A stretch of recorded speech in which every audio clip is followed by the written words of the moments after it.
New Zealand Prime Minister Jacinda Ardern has been the celebrity leader of the international left. I mean, never mind what she's actually doing to her country, her economy, race relations there. Just look at her style, look at her smile, look at her youth, her wokeness. In fact, the ABC's new host of its, marquee 7:30 program, Sarah Ferguson, she's supposedly a Rottweiler in interviews, right? Snap, snap, snap, snap, snap. She simpered all over Ardern when she interviewed the Prime Minister 2 weeks ago. Get a bucket, because check what I'm going to show you. That was quite a speech that you gave a couple of months ago to this year's graduates at Harvard University. Sure. I would just point out our relatively low levels of debt, historically low unemployment and good solid GDP growth. But apart from that, we are experiencing CPI increases. Thank you very much, Tourism New Zealand. But I just want to talk about the phenomenon of Jacinda Ardern. It's very unusual for a Prime Minister of a small Pacific country to become a global celebrity. How do you explain the sustained interest in you?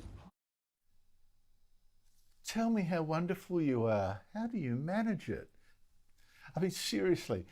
But there are signs that the Jacinda Ardern gloss is sure wearing off fast back home in New Zealand. Joining me is Dr. Oliver Hartwich, Executive Director of the New Zealand Initiative, to tell us what you wouldn't have learned from the 7:30.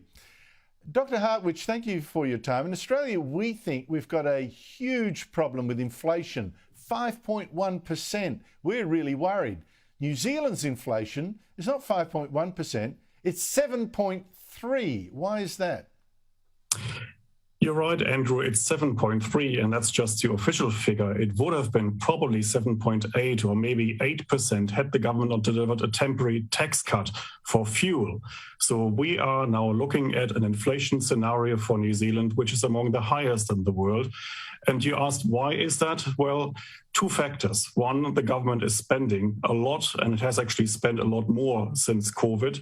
But the other factor, probably the even bigger factor, is our Reserve Bank, because over the last couple of years, the Reserve Bank has more than tripled its monetary base from a level of just under 15 billion New Zealand dollars in February 2020 to about 53, 54 billion dollars today. So this is quite an aggressive stance by our Reserve Bank. We initially had a quantitative easing program, that is money printing, of up to 100 billion. They stopped midway through because they could already see that they're overstimulating the economy.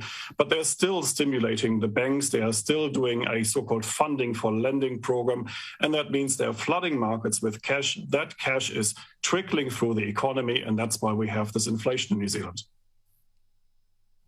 It sounds like our Reserve Bank on steroids, the way you describe it. And how's the economy travelling? I mentioned the inflation rate. What other factors are you seeing, data that you're seeing that suggests that you might be in a bit of trouble there? Well, if you listen to our government, they will tell you that we are currently looking at an economy in full employment because our unemployment rate is very low. We have 3.3% unemployment. However, things are not as good as they seem, because actually what you're looking at here is a crippled labor market, because what we have done is actually we have reduced the labor supply because we are no longer letting people into the country. Well, it's just starting now after 2 years of being a hermit kingdom. But at the same time, we have also reduced the labor supply domestically because we are no longer actually forcing beneficiaries, job seekers back into the labor market. And on top of all of that, of course, the government is crowding out the labor market by employing more people. So over the last 5 years, we have seen a growth in public sector employment of more than 50,000 people. And if you put all of these factors together, basically what you have is you have an economy that looks like in full employment, but actually it is a very distorted labor market. It doesn't look good. And of course, we now have a phenomenon where migrants, potential migrants, no longer want to come to New Zealand because we make it very hard for migrants to even get their visas processed, let alone get permanent residence in New Zealand. So they actually might be better off moving to Australia if you're a nurse, for example, than trying to settle in New Zealand. At the same time, we had an opinion poll revealing just a couple of weeks ago that now 1 in 5 New Zealanders are considering leaving the country, migrating, especially to Australia. So currently we're looking at 200,000 New Zealanders who already say they've made the decision, they want to leave the country, and about 1 million New Zealanders who are currently considering leaving the country. So you can tell, just looking at these figures, that something is not quite right in New Zealand. Well, I find it absolutely astonishing that Jacinda Ardern hires 50,000 more public servants, taking workers away from more productive jobs. Plus, you've still got the number of people on benefits increasing, and so's the number of people on job seeker support. It's so astonishing. And how's it been reflected in the polls? Well, if you look at the polls for the first time actually in years, a majority of New Zealanders now say that the country is traveling in the wrong direction.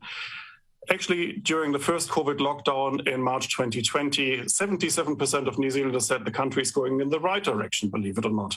That has gone down to just 36%, and now 50% of New Zealanders say this country is traveling in the wrong direction for a number of reasons. I mean, you've mentioned the economy, but there are other issues as well. There is the debate over core governance, which basically means giving Maori more rights or different rights.